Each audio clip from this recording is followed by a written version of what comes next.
dólares y tenés que pagar en pesos o necesitas pesos para conseguir esos dólares, tenés un problema similar.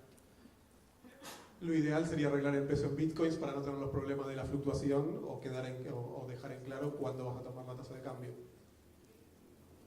El problema de la fluctuación se da por cómo se descubre el precio evaluado en otra moneda fiat. Lo que decía respecto a tu pregunta tiene que ver con cuando yo hago una transacción en Bitcoin, la red no registra contra qué yo lo intercambio eso. Bitcoin contra Bitcoin. Totalmente. Entonces si uno piensa... Es un problema para uno, porque fluctúa muchísimo. Para algunos tipos de transacciones, sí. El problema es cómo se descubre el precio en otra moneda fiat, local o extranjera. Y ahí es donde no es tan transparente, me parece. Todo Sí, en realidad hay dos cosas. Uno, si arreglás el pago, si arreglás un precio en una moneda, pero como moneda de pago usas otra, siempre vas a tener el problema de la tasa de cambio. Una posibilidad que puede usarse justamente con lo que contaba Henry es usar un contrato inteligente para certificar en qué momento vas a tomar, o sea, cómo vas a tomar esa tasa de cambio. Es decir, vos haces un contrato inteligente en donde arreglás que vamos a tomar el precio Bitcoin de acuerdo a tal exchange. Y ahí queda todo registrado en blockchain. Pero el tema de la tasa de cambio lo vas a tener.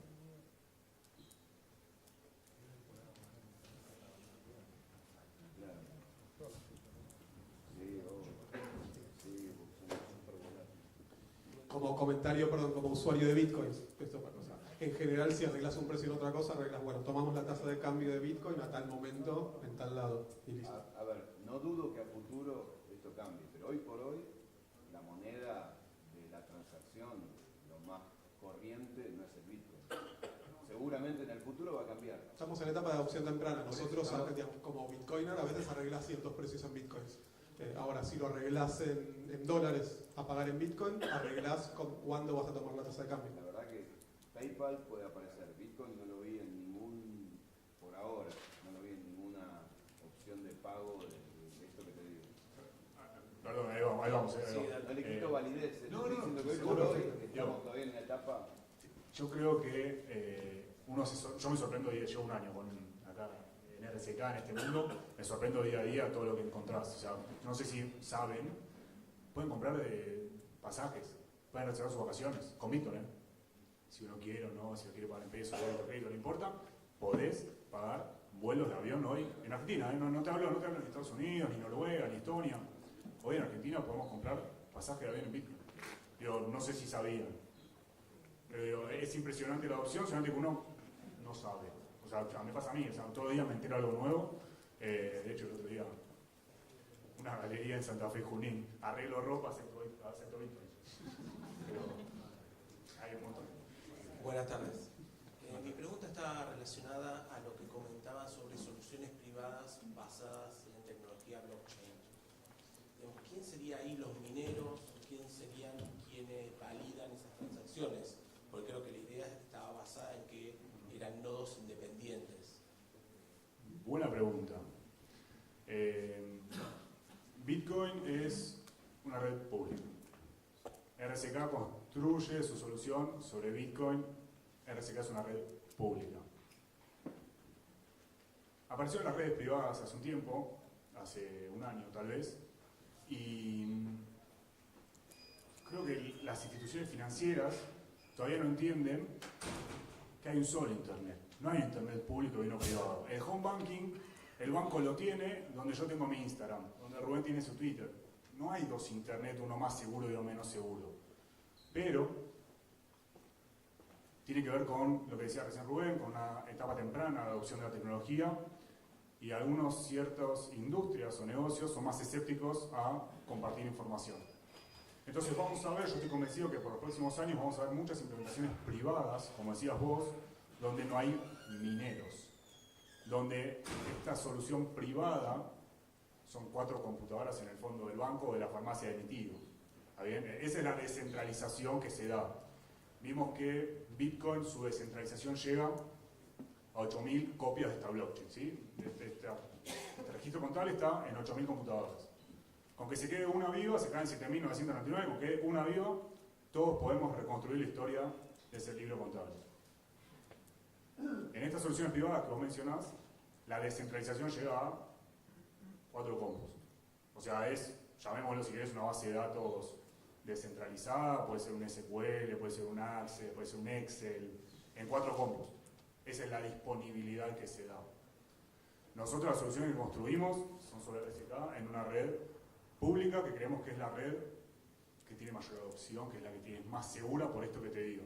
Es totalmente descentralizada y no dependemos de una red privada, una solución privada para X institución que la sigue controlando ellos. Simplemente, en vez de guardarlo ahora en un motor de base de datos normal, lo guardan en algo que llaman blockchain. Sí, el único comentario, o sea, la verdad es, el único caso donde vemos cierto valor en una red privada es quizás en el tema educativo, de que quizás como son etapas de adopción temprana, y todavía hay a veces cierto recelo a desarrollar pruebas de concepto, casos de usos reales en una red pública, y hay mucha prensa de ciertos actores con respecto a una blockchain privada. Y bueno, ahí nosotros también, digamos, a veces ayudamos a la construcción de algunas blockchain privadas en donde muchos de los conceptos que para nosotros son claves pierden sentido, como lo que decías, cuál es el minero, cómo se paga el transaction fees, pero solamente a modo educativo, porque la construcción del smart contract es la misma, la construcción del caso de uso es la misma, y después eso se puede migrar fácilmente a una red pública. Hola, ¿cómo estás? Yo tenía 3 inquietudes. La primera era, digo, la expectativa de vida digamos, hoy por hoy, digamos, pasó, suponete, hace 20 años, me imagino que debía ser 65 años y ahora está en 85, 80, no sé en cuánto. Y va a seguir subiendo porque, digamos, la tecnología crece también en lo que es la salud. Y la realidad es que los gobiernos tienen que seguir pagando esas jubilaciones y cada vez el gasto de los gobiernos son mayores. Y no hay duda de que el intercambio de dinero y el paso de mano de dinero es el principal forma de recaudar para los gobiernos. Entonces la realidad es que si hagamos lo que están contando, a ver, suena muy que es lo que viene y que todo va hacia ahí, pero la realidad es que los gobiernos van a tener la necesidad de financiar todo esto, financiar sus gastos de guerra, etcétera, y tienen que cobrar impuestos. Entonces ahí es como que no entiendo cómo los gobiernos se van a quedar estáticos ante el crecimiento que ustedes están planteando. Esa es la primera pregunta. La segunda pregunta tiene que ver con las fluctuaciones que uno ve en el Bitcoin. No sé, hace 2 semanas se ha bajado $1000 y no entiendo qué pasó. O sea, no. Uno ve, digamos, se dice el precio y no entendés por qué baja de esa forma. Y después la tercera es las otras criptomonedas que uno está viendo. O sea, ustedes hablaron del Bitcoin, pero la realidad es que no sé, debe haber 5 que son 800. Muy fuertes como el Bitcoin. O no sé como el Bitcoin, pero digo que uno las mira, no sé, Ethereum, Bitcoin o todo esto. Entonces, Dash, me quería preguntarle sobre esas 3 cosas. Te dejo la polémica vos. Yo voy con la primera y la tercera. Pensé que la primera era polémica también. Con eso estoy bien. Tiene que ver también un poco con lo que yo decía recién, con la pregunta anterior, si público, si privado, si es necesario blockchain, si no es necesario blockchain. En general lo que la gente primero pregunta es, ¿van a matar a los bancos? ¿Van a desaparecer los intermediarios? ¿No hay más escribanos? No, por las dudas. No va a pasar eso, ¿sí? Lo que va a empezar a cambiar es, se va a abrir un nuevo panorama, ¿sí? Ahora vuelvo a lo de los gobiernos, pero no van a desaparecer los bancos. Lo que va a ocurrir es que los bancos pequeños y medianos van a tener una nueva oportunidad, porque van a poder enviar yo desde mi Santander Río, Argentina, a Banco City en Taiwán, ¿sí? Directamente, sin pasar por el banco intermediario en Nueva York. Hay 5 bancos globales en el mundo, ¿sí? Entonces se abre un nuevo mercado, no es que los bancos van a dejar de existir. Voy a poder hacer negocios directamente con alguien directamente en Taiwán, ¿sí? Sin pasar por intermediarios, no es que van a desaparecer. Entonces la respuesta ahí es, no es que los bancos van a morir, pero podríamos tener, por ejemplo, un banco central emitiendo un dinero digital, emitiendo, supongamos, 100 millones de pesos digitales, ¿sí? Con una tecnología blockchain, y respaldando esos 100 millones de pesos con 100 millones de pesos físicos en una cuenta en la plaza de bancos, ¿sí? O sea, no es que lo van a poner en una, ni va a ser en Bitcoin, ni vamos a cobrar en Bitcoin, ni va a ir a una blockchain pública. Podemos tener una solución de dinero digital respaldada por una institución financiera, o sea, respondiendo a que los gobiernos nos van a depositar su confianza en estas criptomonedas. En cuanto a la tercera pregunta, como dijeron por ahí, existieron 3.000 monedas digitales ya. Hubieron 3.000, hoy en día quedan 800. ¿Por qué nosotros elegimos Bitcoin? Como antes también lo dijo Rubén. Bitcoin, hay un montón de proyectos interesantes, ¿sí? Lo es Ethereum, pero Bitcoin tiene 9 años de madurez, 8 desde que empezó a ser utilizada. Las otras monedas cuentan con menos de 2 años. ¿Sí? Eso también hace que se hable más de Bitcoin, que la adopción sea mayor, que el precio sea mayor, que los casos de uso, la posibilidad de uso sea mayor también. Eso es lo que le da solidez, le da madurez, la adopción. Entonces hay un montón de monedas, son todas interesantes. Nosotros creemos que es la que tiene más valor, mayor cantidad de usuarios, mayor adopción y mayor efecto comunitario. Se está discutiendo en todo el mundo esto.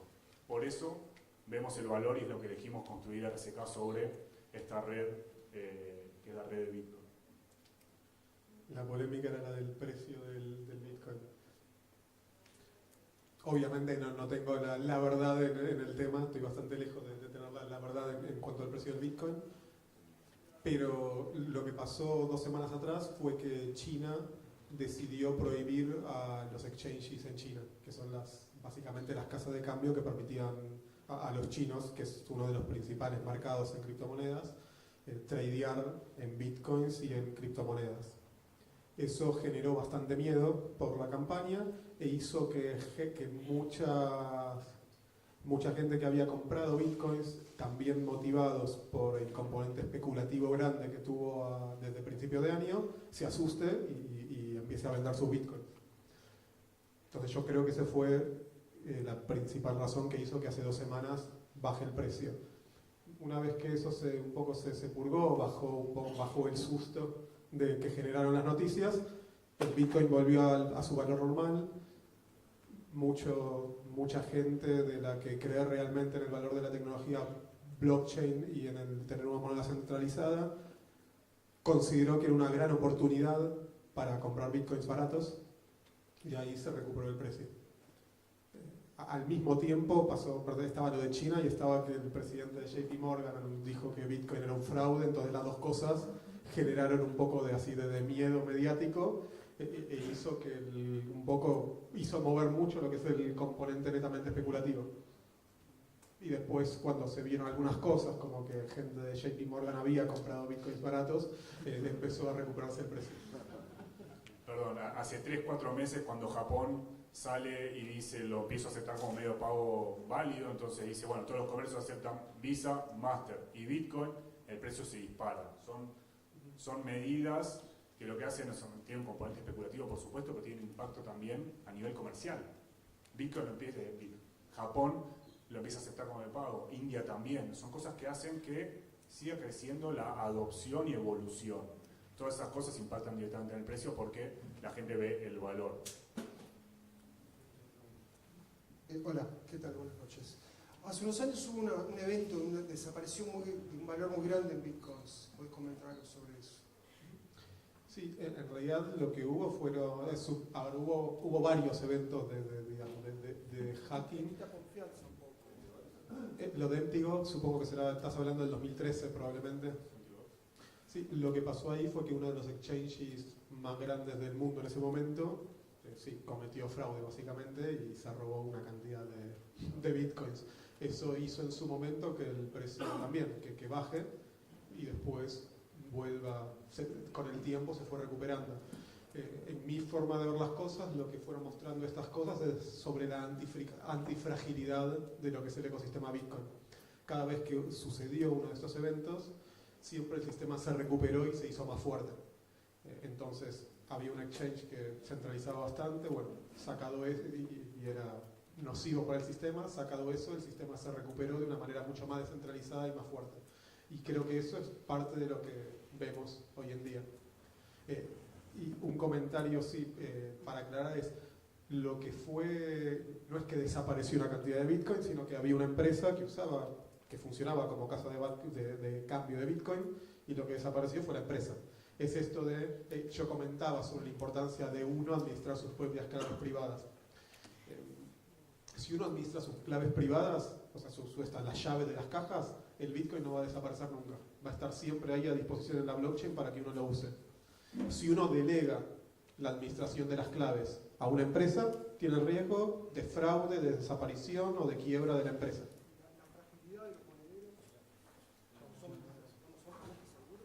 Depende de qué monederos. Ya ahí es una cuestión de implementación. Hay un... Sí.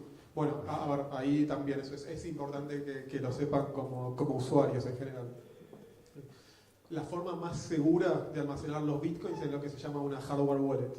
Hardware wallets son dispositivos fabricados especialmente para administrar las claves privadas. Bien, estos son aparatitos que se enchufan similares a un USB, como puede ser Trezor, como puede ser Ledger, que son aparatos que lo único que hacen es almacenar de manera segura las llaves que uno tiene para mover sus fondos en Bitcoin. Eso es la manera en la cual uno debiera administrar los Bitcoins que tienen como reserva de valor. ¿Okay? O sea, básicamente no exponiendo esas claves a Internet y exponiéndolas solamente cuando uno necesita firmar una transacción en la cual tiene que mover los fondos. Como segunda capa, si querés, tenés las billeteras que administran tus claves privadas. Y ahí tenés una variedad de billeteras. Y en cada una hay algunas implementaciones que son buenas y algunas que son malas. Copay, una de las que mostramos, es una implementación que está bastante buena, es bastante robusta. Y te permite cosas que agregan niveles de seguridad a lo que es el manejo de los bitcoins, como por ejemplo lo que se llama multisig. O sea, Bitcoin tiene una funcionalidad limitada, pero te permite que estas pequeñas cajas de seguridad puedan ser administradas no por una, sino por más llaves. Es decir, que compartamos, que suponete, hay 5 llaves de una caja de seguridad y hacen falta 3 llaves para abrirla. Eso es como una capa de seguridad extra que vos le podés meter a tus bitcoins. Si tenés plata, como fuera en mi billetera, o sea, si querés hacer la analogía con el banco, la plata grande la tenés en una caja de seguridad, no la estás exponiendo en la calle todo el tiempo, y después en la billetera llevas algo de plata para lo que es el día a día. Y por último tenés lo que llaman las online wallets, como puede ser por ejemplo Xapo, que son sitios que ellos administran tus claves. En el caso de Xapo puntualmente, por lo que conozco, tiene una infraestructura bastante segura. Son muy confiables, muy robustos, tienen cuestiones de seguridad, tienen seguros y demás, pero bueno, estás delegando la administración de las claves. Entonces, esas son las consideraciones a tener en cuenta, y con eso tenés que pensar en cómo es el manejo de tu seguridad, de la misma manera que dirías, bueno, cómo manejo el cash que tengo versus la caja de seguridad versus la plata que depositas en el banco. Creo que hay una pregunta por aquí. Hola, gracias. Primero, una cosa que no entendí, ¿se escucha? Es cómo se define el precio del Bitcoin. Esa, por ejemplo, cuando mostraron una fecha y el precio. Esa es la primera pregunta. Bueno. No hay, digamos, se define por oferta y demanda. No hay alguien que diga el Bitcoin vale tanto, sino que en general se toma como referencia los valores de mercado que hay en los diferentes exchanges de Bitcoin.